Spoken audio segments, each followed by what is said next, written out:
मालेगाव महानगरपालिकेच्या उपमहापौर शान-ए-हिंद यांनी त्यांच्या उपमहापौर दालनात टिपू सुलतान यांचा फोटो लावल्याचा व्हिडिओ सोशल मीडियावर जोरदार व्हायरल झाला.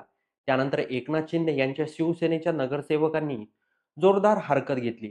शिवसेना नगरसेवकांनी पालिकेच्या आयुक्त कार्यालयात दाखल झाले. त्यांनी निषेध नोंदवला, फोटो काढण्याची मागणी केली.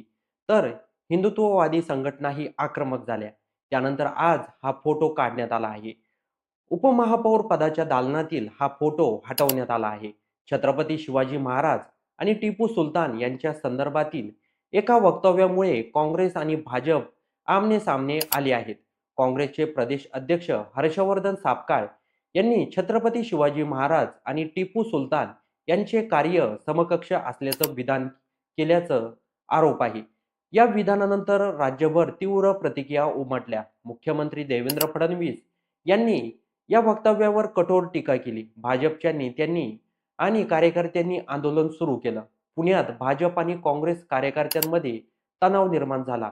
घोषणाबाजी झाली आणि काँग्रेस कार्यालयावर दगडफेक झाल्याचा आरोप करण्यात आला.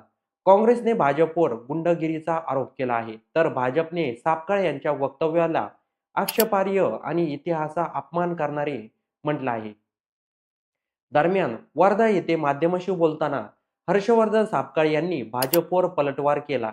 त्यांनी सावरकर आणि माजी राज्यपाल कोश्यारी यांच्या शिवाजी महाराजांबाबतच्या वक्तव्याचा संदर्भ देत प्रश्न उपस्थित केला. जर त्या वक्तव्यावर भाजप शांत असेल तर माझ्या वक्तव्यावर एवढा आक्रोश का, असा त्यांचा सवाल होता. मात्र या सगळ्या प्रकरणाला गंभीर वळण तेव्हा मिळालं जेव्हा अहिल्यानगरमध्ये भाजप आमदार नारायण कुचे यांनी अत्यंत वादग्रस्त विधान केलं. हर्षवर्धन सापकाळ यांची जीभ कापणाऱ्यास 10 लाख रुपयाचं बक्षीस आणि तोंडाला काळं फासणाऱ्यास 2 लाखाचं बक्षीस जाहीर करण्यात आलं. या घोषणेने राज्याच्या राजकारणात आणखी खळबळ उडाली आणि लोकशाही व्यवस्थेत अशा प्रकारच्या धमक्या आणि बक्षिसाची भाषा योग्य आहे का, असा प्रश्न उपस्थित होत आहे.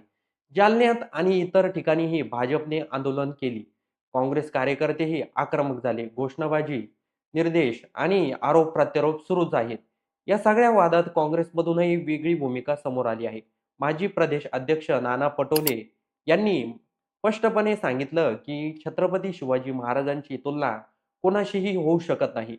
छत्रपती फक्त त्यांच्या नावालाच शोभतात आणि त्यामुळे काँग्रेसमध्येही या वक्तव्यावर मतभेद दिसून आले. या संपूर्ण प्रकरणात काही मोठे प्रश्न उभे राहतात.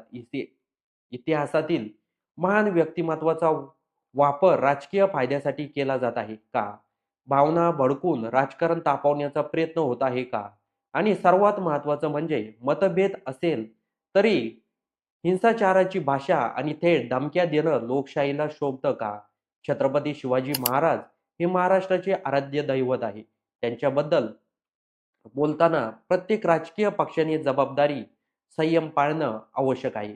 तसंच कोणत्याही वक्तव्याला उत्तर म्हणून हिंसेची भाषा वापरणे हे लोकशाही मूल्यांना धक्का देणार आहे. आता राज्य सरकार आणि प्रशासनासमोर मोठं आव्हान आहे.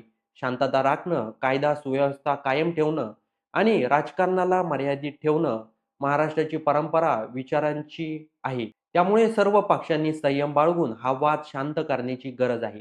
मंडळी, या प्रकरणाबद्दल आपलं काही मत असेल तर ते कमेंट बॉक्समध्ये नोंदवायला विसरू नका. तर हर्षवर्धन सापकाळ यांनी जे वक्तव्य केलं आहे की छत्रपती शिवाजी महाराज हे आणि टिपू सुलतान समकक्ष आहे, या मताबद्दल आपलं काही मत असेल तर ते कमेंट बॉक्समध्ये नक्की नोंदवा आणि व्हिडिओ आवडला असेल तर सर्वात आधी चॅनलला सबस्क्राईब नक्की करा.